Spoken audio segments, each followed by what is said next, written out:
Graça e paz, meus irmãos, estamos aqui em mais um momento de fé com Manuel Costa. Eu venho trazer uma mensagem de Deus para o seu coração, para a sua vida. Mensagem que está no livro de Mateus, capítulo 21, os versículos do 18 ao 21, que fala sobre a figueira que Jesus ordenou que secasse. Por que Jesus condenou uma figueira, uma árvore, que apenas seguia a estação? Jesus caminhava, o caminho estava seco, o pó grudava nos pés, o corpo de Jesus carregava o cansaço de quem atravessava aldeias, desertos e no meio do caminho encontrava corações endurecidos. Jerusalém estava próxima, cheia de culto, cheia de religião, cheia de folhas. E naquele caminho Jesus sente fome, não apenas a fome do corpo, mas a fome de Deus por verdade, a fome do céu por algo que seja real. E de longe aquela figueira se impõe, verde, frondosa, cheia de folhas. Na cultura de Israel, aquela árvore não era apenas uma árvore, era o símbolo do próprio povo, da promessa, da aliança. Onde havia folhas, havia um anúncio silencioso de vida, um sinal público de fertilidade, uma declaração: aqui tem algo.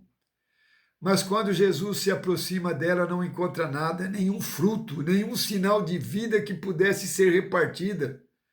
E o texto faz questão de dizer: não era tempo de figos. Isso não é contradição, é revelação. Naquela terra, a figueira produzia pequenos frutos antes do tempo da colheita. Os primeiros sinais, os frutos iniciais, eles surgiam antes das folhas. Portanto, folhas sem frutos não eram inocentes, eram enganos, era propaganda vazia, era aparência sem essência. A árvore anunciava algo que não existia. E aqui a verdade que faz nossa alma tremer. Jesus não amaldiçoa a figueira porque ela não deu fruto fora do tempo. Ele a confronta porque ela mentiu com a aparência dela. O problema nunca foi a estação, o problema foi a falsidade. Naquele ato profético, Jesus não está irritado, ele está revelando, ele está dizendo sem palavras que Deus não julga pela maturidade final, mas pela verdade presente. Deus não exige fruto pleno de quem ainda está em processo, mas exige honestidade. O céu acolhe o seco, o fraco, o inacabado, mas confronta severamente o que se apresenta como fértil, sendo que não é. E Israel vivia exatamente assim. O templo funcionando, sacrifício sendo feito, festas acontecendo, discursos sobre Deus ecoando por toda parte, muitas folhas, mas nenhum fruto que saciasse o coração do Pai. Eles conheciam a lei, mas não praticavam a justiça. Falavam de Deus, mas não revelavam para o mundo. Sustentavam uma imagem espiritual enquanto o interior apodrecia. E a figueira seca se torna um espelho, um juízo visível, um grito silencioso. O reino não se sustenta por aparência, não se mantém por estética religiosa, não vive de folhas bonitas. O reino se manifesta em fruto, ainda que pequeno, ainda que inicial, ainda que imperfeito, mas verdadeiro. Esse texto foi escrito para nos despir, para nos confrontar, para nos arrancar da mentira confortável de parecermos espiritual antes mesmo de sermos completamente transformados, para nos confrontar com uma pergunta que atravessa gerações. Quando Jesus se aproxima de nós, ele encontra fruto ou apenas uma imagem bem construída para enganar homens e disfarçar a nossa infertilidade? A figueira não secou porque era fraca, ela caiu porque era falsa. E isso muda tudo, porque tudo que é falso que está representando a Deus cai por terra, porque Deus não rejeita processos, ele rejeita máscaras. Não rejeita quem ainda não chegou, ele rejeita quem finge ter chegado. No reino é melhor ser uma árvore seca que clama por água do que uma figueira verde que esconde o vazio. Jesus ainda caminha, Jesus ainda sente fome, ainda se aproxima das nossas estruturas, dos nossos altares, das nossas certezas. E ele não pergunta pela estação, ele pergunta pelo coração. Porque onde há fruto verdadeiro, mesmo que pequenino, há vida. E onde há vida, Deus permanece. Amém, meus irmãos?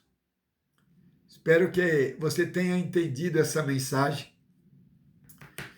Que Deus toque o seu coração e que a gente seja uma figueira, mesmo que não tenha folhas, mas que já produza frutos pequenos, porque no tempo certo, a hora que as folhas aparecerem, a árvore vai estar carregada de bons frutos. Amém? Vamos orar. Senhor, graças te damos, Pai, por mais este dia maravilhoso que o Senhor colocou nas nossas vidas, nos dando oportunidade de desfrutá-lo. Graças te damos, Senhor, pela nossa família, pela nossa saúde. Graças te damos pela paz que, se não reina, vai reinar nas nossas vidas. Graças te damos, Senhor, por esta oportunidade de entender maravilhosamente esta mensagem que o Senhor nos deixou, nos dizendo que devemos ser aquilo que Deus realmente quer que sejamos, e não que finjamos ser ou que não tenhamos uma base, uma estrutura chamada Jesus Cristo nas nossas vidas, porque sem Jesus nada vamos produzir, ó Pai. Que o Senhor tenha misericórdia e que toda figueira que está seca, que está clamando por água viva, que Jesus toque nessa vida, toque nessa casa, nessa família, para que essa família venha produzir frutos, para que essa casa gere folhas verdes, não somente de aparência, mas com frutos que venham saciar a fome de quem tem necessidade, Pai. Tende misericórdia de todos aqueles que ainda não foram confrontados verdadeiramente, mas que estão diante do processo, estão vivendo o processo, e Deus promete que aquele que está no processo nunca é abandonado. Abençoe nossos lares, nossa casa, nossa família, Senhor. Abençoe, Senhor, cada área, cada situação que as pessoas estão enfrentando, seja de doença, enfermidade, seja familiar, seja crises no casamento, seja, Senhor, intolerância dentro da casa, dentro da família, com relação à palavra de Deus. Que o Senhor abençoe, que o Senhor traga bons frutos, que tenhamos uma semana maravilhosa na tua santa presença e que esta palavra venha fluir no nosso coração e conceder entendimento, sabedoria para lidarmos daqui para frente. Abençoe nossas vidas em nome de Jesus. Paz, saúde e prosperidade. Até a próxima, se o Senhor assim nos permitir. Amém?